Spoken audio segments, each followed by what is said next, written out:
Good Tuesday morning, and we are in a new field. Got just a little over 100 acres done yesterday. Not necessarily the greatest day, but an alright day. And I'm going to attempt to do a little bit of filming outside. As you can see, we have a little bit of a breeze, so hopefully it's not too blustery and everything's fine. Oh, hang on. Got to get the last of my awesome farmer breakfast pizza. So, what we need to do is I've made a couple passes, and well, we need to go check our depth. And I'm in a fighting depth like none other because it's really dry. So, and yeah, I know. Somebody was telling me, "Why your video's all jiggly." Well, I know. I'm using a phone, and there's a picture of some trees. So that tells you how cold Nebraska's been the last month. It's now May 2nd, and we're just now barely getting leaves on them. But it's a nice day. It's supposed to get up to 80 today. But anyway,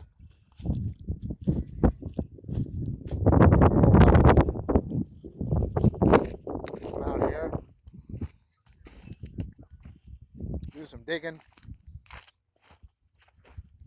see how dumb I can look. But all I know is I've been having a heck of a time. See, like right here.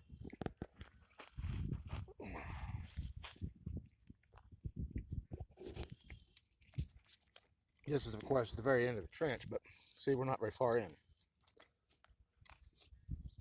And you see my conditions? See how crumbly it is? I was having a conversation with Dirt Farmer. I was telling him, man, he was, well, I was watching his video for last week's farm update, and I was saying, man, I sure wish we had that kind of moisture planted into here. You can see it's dry. Look at this. You get down, you get down, you get down, you get down, you get down, you get down, you get down, you get down, and there's just a little bit of moisture here. Just a little. Just not much.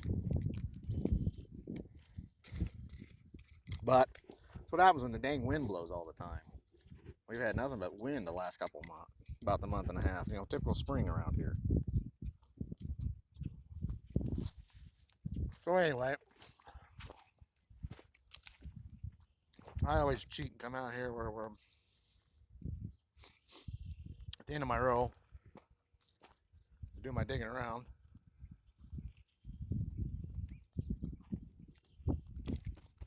All right, it's enough of that.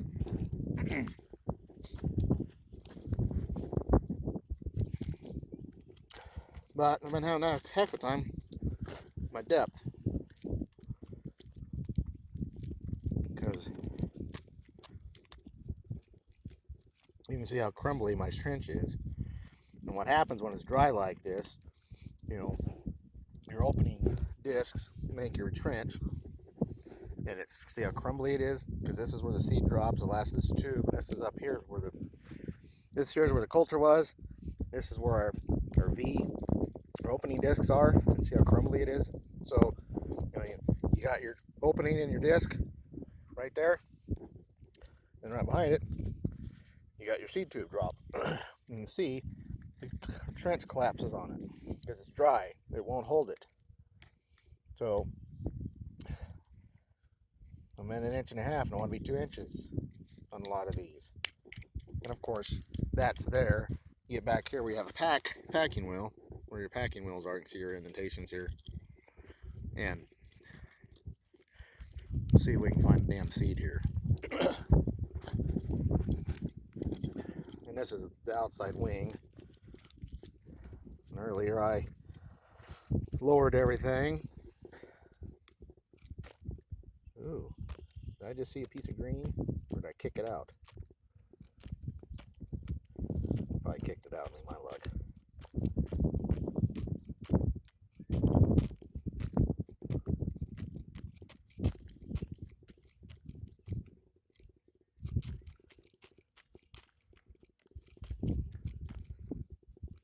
Excuse me. Alright, where you at?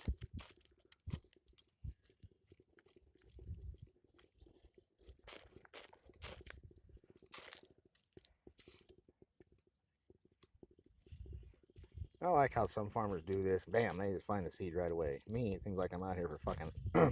I'm out here for freaking half an hour trying to find the stupid seed.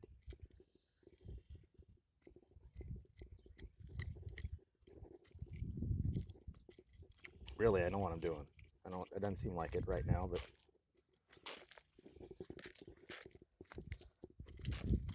Come on. Then you get too aggressive and then you kick the dang thing out. See what I mean about how crappy this soil is right now, our conditions?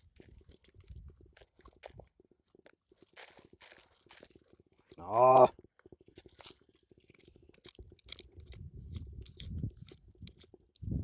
Volunteer corn? Not what I want.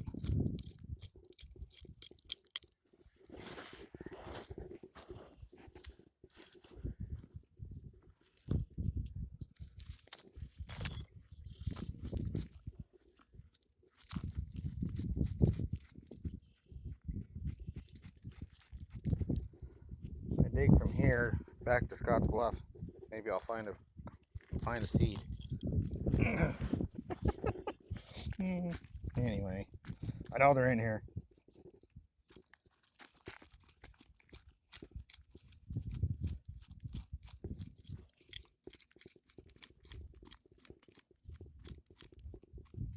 Come on, where you at?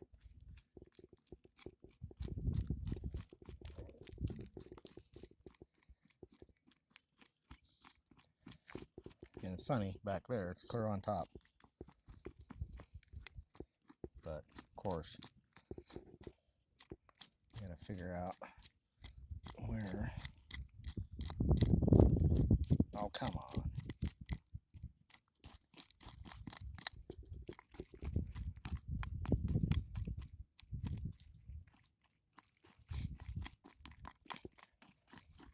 And the other thing that makes me mad is put them drag chains on to help close this stupid trench, which is fine. But it makes it harder to figure out exactly where the center of your trench is, too. Ah, bullshit.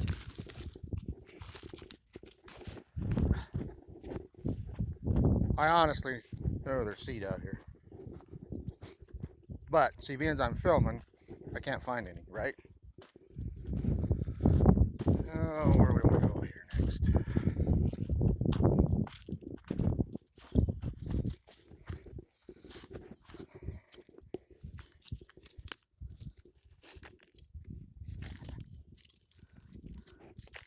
Probably what I'm doing is kicking the damn things out.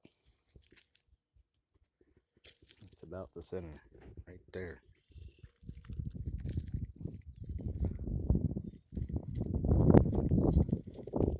On there.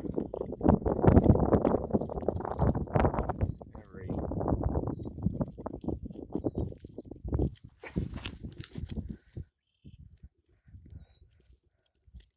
1/10 of an inch, not quite 1/4 of an inch, 18/100ths of an inch.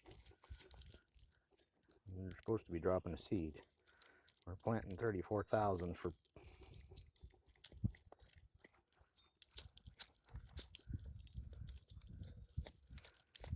population. Aha! There we go. There's one. So as you can see, I'm supposed to be 2 inches.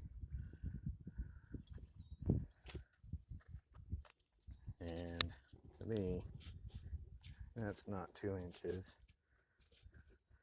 About where we need to be. Looks more like 1.5 inches. Which, that's better than what we were the other day. But you can see how crumbly our soil is. That's from disking when it's dry and not having rolling baskets. Another one of our lovely pivots. A Zimmy. I say Zimmy. It's a Zimatic. Made by Lindsay. Manufacturing in Lindsay, Nebraska. And we have, I don't know, what do we got? 39, 40 of the cantankerous things.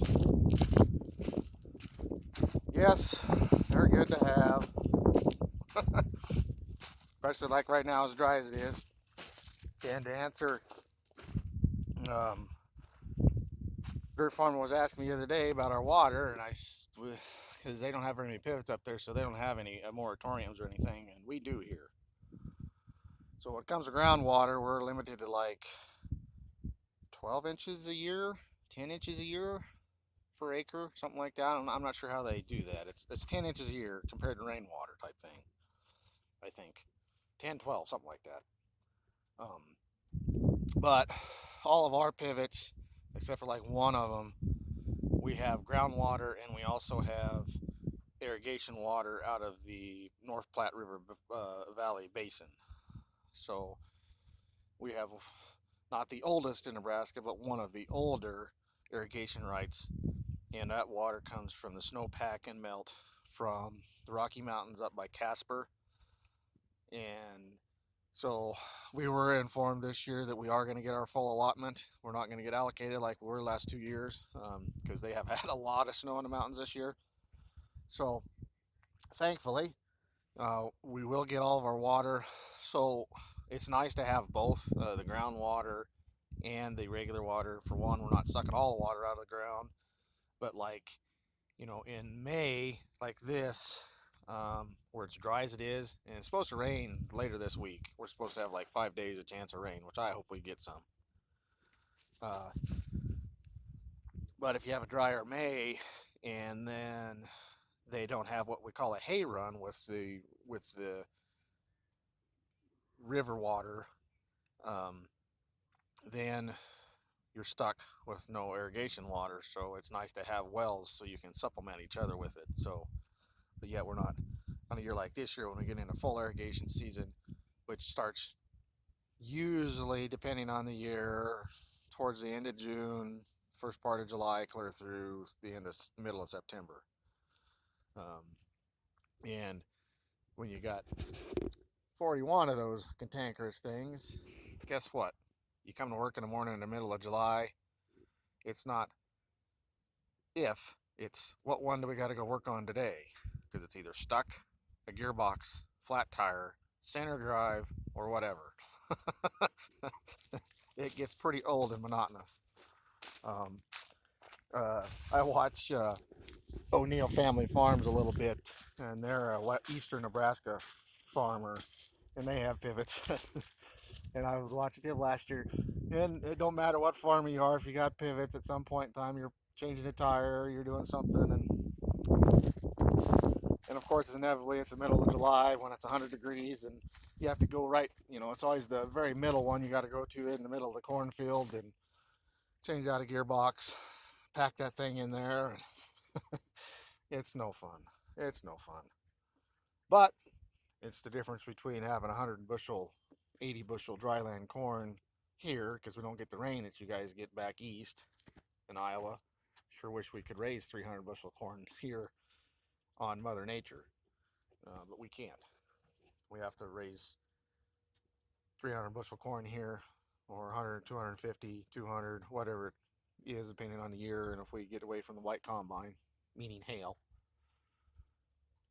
Um, we use Mother Nature as in snowpack, Mother Nature water coming down the river. So it's essential for us to use the pivots, even though they're a pain in the butt. But anyway, so that's a little bit of an answer to Dirt Farmer's question he was having for me on our water situation. So some years we have all the water we need, some years we don't have all the water we need. And seems like on a dry winter, we have a dry summer, so we don't have the rain either. So inevitably we like to have rain, but around here it seems like in the summertime we get our corn up and we see storm clouds brewing, and we're like, we want the rain, but 95% of the time we get hail. So, and that's also part of the whole farm sim thing. I can't believe, out of having that game around for 15 years now or so, they haven't implemented weather into the game being a factor of farming. Because I don't care whether you are in Montana, you are in Nebraska, you are in Florida, you are in France, you are in Britain, you are in Australia, Russia, China. I don't care where you're at in this world. Weather is the major deciding factor on your crop. Whether you offset it because you have a pivot or anything, it should be part of the game. I don't get why Giants don't do something with it. I mean, they barely got the sunset and the clouds, so they look right, in my opinion. But anyway, so this is Tuesday's excerpt to Neals Farming and Gaming, and maybe I'll edit a little of this one because it took me forever to find a seed to see how deep I was. But you can see what I'm dealing with as far as it being dry. Uh, Another nice day, and hopefully we will get a little bit of showers this week. Thursday, Friday, Saturday, and even showing next week, we're supposed to get some chances at some showers. So hopefully we'll get some, because we can sure use it and it sure help our planting conditions. So I guess now back into the tractor we go here, and well, gotta love it. Yes, so you know, that hurts. I've ducked, but there's times I don't duck quite far enough and I hit myself right there. Use fertilizer, they said. It'll help. Well, there's better tank systems, I think. Anyway, I will catch everybody on the flip side. Everybody have a great day. We'll catch you later tomorrow or next day or whatever, whenever the next little excerpt is for this channel. Have a good day.